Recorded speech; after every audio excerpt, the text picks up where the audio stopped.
All right, boys and girls, this last week we've been learning about citizenship, and a big part of being a U.S. citizen is knowing about our U.S. Constitution. September 17th is Constitution Day, so we're going to learn about that in this book.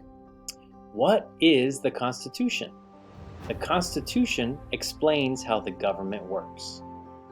Here we have in this picture here, it's labeled and it says U.S. Capitol Building. That's the Capitol Building in Washington, D.C.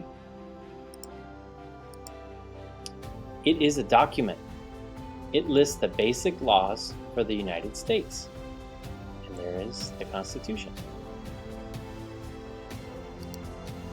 Creating the Constitution, the Founding Fathers formed a government for the U.S.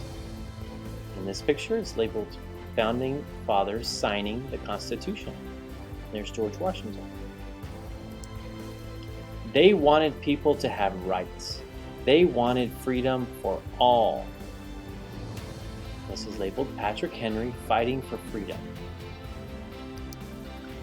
They signed the Constitution in 1787.